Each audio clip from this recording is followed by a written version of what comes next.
Greta Thunberg. My arch nemesis and fellow squarehead. You know, despite the political disparities, I like what you do. Fostering panic, making people anxious, inching all of us closer and closer to a Franz Ferdinand assassination-style event to kick off the next major war. I'd like you better if you didn't bitch out and start crying in the middle of your speeches, but that's besides the point. I admire you for being a child and rhetorically outdoing professional politicians on divisive issues. It really shows how it only takes one strongly opinionated shithead to completely destabilize democracy, and I like that. You have a lot of balls for a Swede. Don't get me wrong though, you still are a shithead, and the politics you promote are premium unleaded autism. For example, one thing Thunberg harps on about is countries like China and India signing the Paris Agreement, which I personally find hilarious. The Chinese have golden statues of Chairman Mao. His face is still on their money.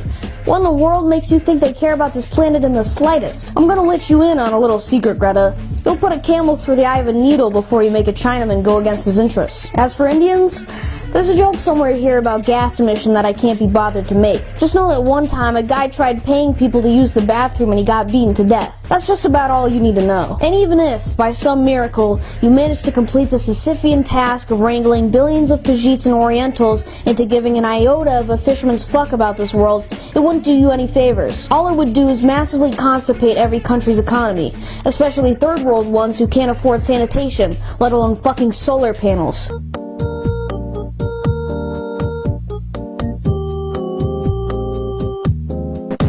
On top of that, the $75 billion getting funneled into this issue won't put a dent in it anyway.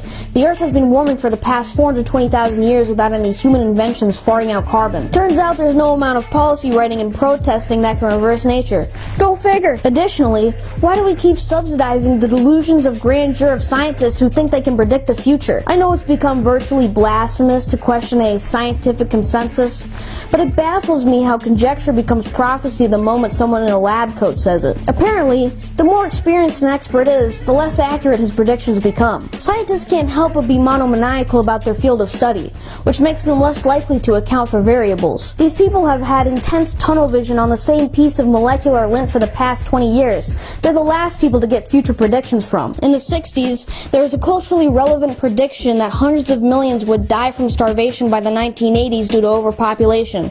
And guess what? Didn't fucking happen. People have been proclaiming our demise is just 10 years away for the past 100. You might as well be reading schizo posts on X. On the other hand, this whole talk of incoming climate catastrophe is a mighty convenient cover-up for the oil peak situation coming our way, as demonstrated by the graph. Another convenient thing is how behind every Bill Nye and Al Gore, there's a dozen government officials and corporate figures with huge incentives to regulate the shit out of energy. That's because science is an especially effective tool for raping the populace's pockets. Just present the layman with some graphs and you can convince him that it's necessary to give up his earnings to save us all from apocalypse. That's why governments love guiding the scientific autism towards envisioning the Chrono Trigger bad end screen globally. With people in fear and the alternatives regulated out of existence, the few energy sources left get an eternal carte blanche for incompetence because there are no other options. Stunts like these are pulled all the time. In fact, every one of 73 UN prediction models way overshot future atmospheric warming. This also serves to quench the secular boner for a carbon tax. And heed my words, soon enough you're gonna need a fucking breathing license. But of course, all this legal empowerment is just to stop capitalist swine from ruining the environment. The genius of the climate change crisis is that it's worldwide, meaning globalized policy making, also known as placing your tender little butt cheeks on a platter before UN politicians who now get to decide if you, a resident of Alabama, are allowed to use straws. One thing I find particularly interesting is that models that predict less extreme climate change get completely swept under the rug, which bodes very well with Greta's message. Adults keep saying, we owe it to the young people to give them hope. But I don't want your hope. I don't want you to be hopeful. I want you to panic. I want you to feel the fear I feel every day.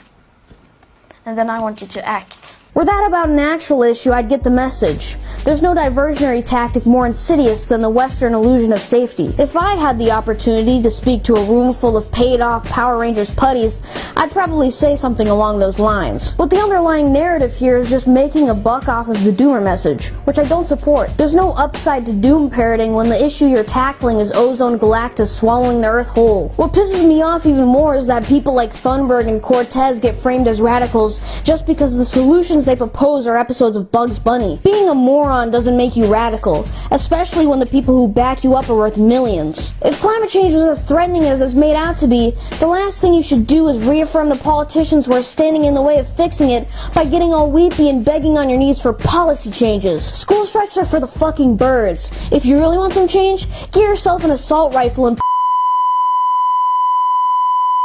In addition to my hypothesis of climate change being real, ask yourself this: should we even try to stop it? Because I find it strangely coincidental how New York and California, the bluest and most degenerate states who are the biggest fans of taxing everyone to smithereens, will be underwater if the caps melt. Doesn't it sound like a God-sent flood to you? Beyond all of that, I want to take a moment to appreciate the media coverage of the Greta Thunberg phenomenon. While she has received a little bit of media flack, the overwhelming majority of the online attention directed towards her is positive. It's not difficult to notice this media double standard that either praises or demonizes children based on their views. The contrast between the way the media treats Greta and I is very telling.